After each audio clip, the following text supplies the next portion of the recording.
Assalamualaikum warahmatullahi wabarakatuh. Berjumpa lagi dengan saya, Budina, di mata pelajaran Matematika Minat kelas 11. Jadi, untuk hari ini kita masih akan melanjutkan materi lingkaran. Nah, khususnya di kedudukan titik terhadap lingkaran. Jadi, dimisalkan ada sebuah titik A dan sebuah lingkaran. Untuk kedudukannya itu sendiri, bisa jadi dia di dalam lingkaran, pada lingkaran, atau di luar lingkaran. Jadi perbedaannya seperti ini. Kalau dia di dalam lingkaran, ini kan lingkaran ya. Nah, titik A-nya itu ada di dalamnya. Nih, ada di dalamnya. Kalau pada lingkaran, titik A-nya itu ada di garis sekeliling lingkaran ini.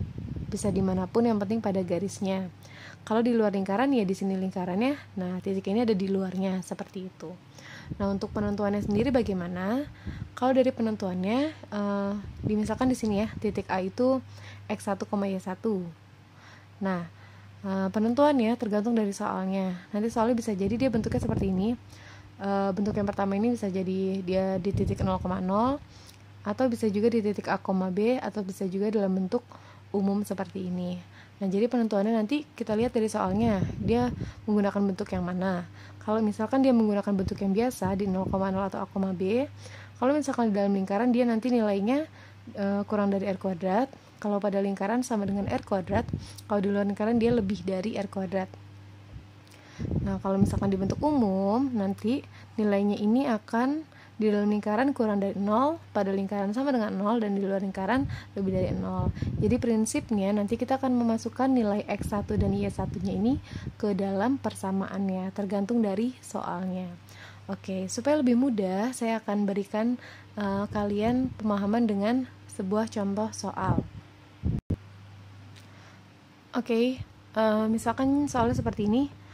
Misalkan sebuah lingkaran mempunyai persamaan x min 4 kuadrat plus y min 5 kuadrat sama dengan 36.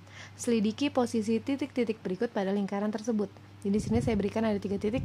Titik A 2,1, titik B min 2,5, dan titik C di min 1,1.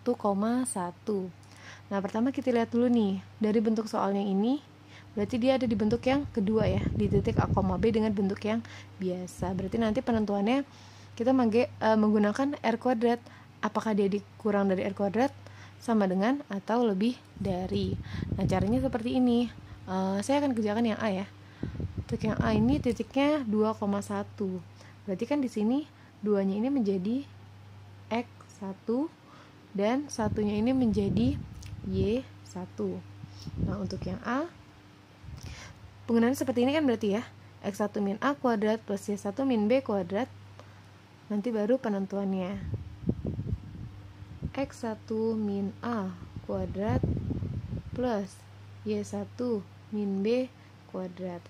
A sama B-nya tetap ya, kita lihat dari sini saja. Jadi kita hanya mengubah si X1 dan Y1-nya. Sekarang coba kita hitung. X1-nya di sini 2 ya, berarti 2 min 4 kuadrat plus Y1-nya 1 ya, 1 min 5 kuadrat. Kita hitung dulu nih. 2 min 4 berarti min 2 kuadrat ditambah 1 min 5 min 4 kuadrat. Min 2 dikuadratin 4 ditambah min 4 kuadrat 16. 16 ditambah 4 hasilnya 20. Nah, kan penentuannya dia menggunakan R kuadrat kan di sini. R kuadrat seperti apa dia? R kuadrat. Ingat nih bentuknya. Dia kan kalau bentuk ini X min A kuadrat plus Y min B kuadrat sama dengan R kuadrat. Berarti R kuadrat itu sama dengan 36. Berarti di sini 36 nih dia, 36. Nah, sekarang tinggal kita lihat di sini. Ini kan kita nggak tahu nih tandanya tadinya. Tandanya apa sih? Nah, kita lihat dari hasil akhir ya. 20 dengan 36. Berarti 20 kurang dari 36. Nah, kita lihat. Ini kurang dari R kuadrat. Persamaan kurang dari R kuadrat. Berarti yang ini kan. Maka posisi titik A 2,1 itu ada di dalam lingkaran karena dia kurang dari nih, kurang dari. Maka posisi titik A 2,1 terletak di dalam lingkaran. Nah, seperti itu. Jadi intinya tinggal kalian memasukkan nilai X1 dan Y1-nya ini ke bentuk persamaannya tersebut. Oke, untuk yang B dan C kalian kerjakan sendiri ya. Saya akan lanjut ke contoh soal berikutnya. Oke, kita lanjut ke contoh soal yang kedua.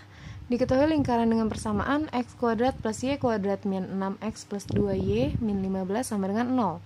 Selidiki posisi titik-titik berikut terhadap lingkaran tersebut. Di sini ada titik P 3,5, titik Q 6,3 dan titik R 4,1. Oke, kalau kita lihat dari bentuk persamaannya, dia menggunakan bentuk umum ya. Kalau kita lihat tadi di catatan, di sini kalau bentuk umum, perbandingannya dia terhadap 0. Apakah dia kurang dari, sama dengan, atau lebih dari. Jadi sama prinsipnya, kita akan memasukkan nilai P di sini, X1-nya berarti 3, Y1-nya 5 ini ke dalam persamaan ini. Oke, saya kerjakan yang A ya, sama ya.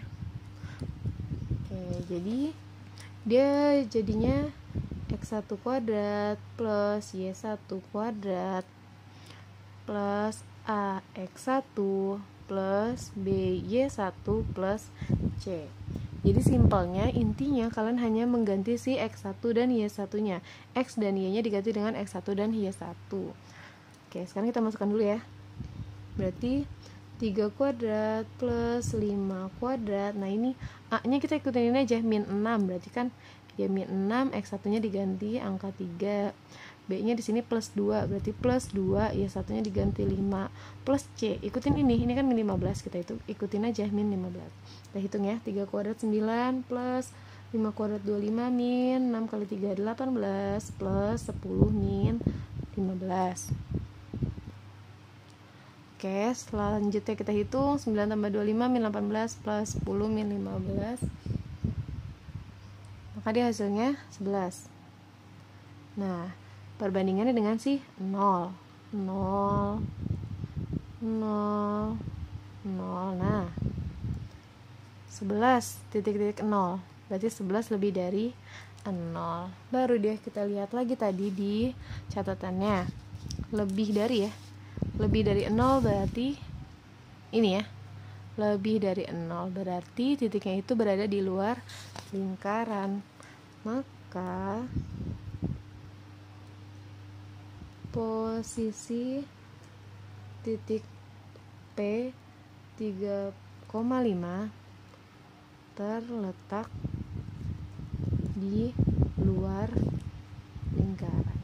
Nah, seperti itu. Jadi prinsipnya sama. Intinya kita hanya memasukkan si nilai X1 Y1-nya itu ke dalam persamaan yang tergantung dari soalnya. Untuk Q dan R kalian coba sendiri ya. Jadi sebenarnya untuk penentuan ini simple sih. Kalian hanya tinggal memasukkan X1 dan Y1-nya itu ke persamaan, dimana persamaan itu tergantung dari soalnya. Bentuknya itu bisa 3. Jadi bisa yang pertama ini di 0,0, 2 di A, B, atau juga di bentuk umum. Jadi intinya kalian harus tahu nih syaratnya ini. Kalian harus hafal syaratnya, jangan sampai tertukar, supaya kalian bisa mengerjakannya. Jadi di mana ada titik itu tinggal kalian masukkan ke persamaannya, seperti itu ya. Oke, untuk tadi titik B dan C silakan kalian kerjakan sendiri. Untuk yang titik P dan Q juga, Q dan R juga kalian kerjakan sendiri. Kalian tentukan posisinya di mana supaya kalian bisa lebih berlatih, supaya lebih paham dengan materi ini. Oke, jadi menurut saya sudah cukup sekian untuk materi hari ini. Silakan dipelajari lagi dan kalian kerjakan yang belum. Saya akhiri. Wassalamualaikum warahmatullahi wabarakatuh.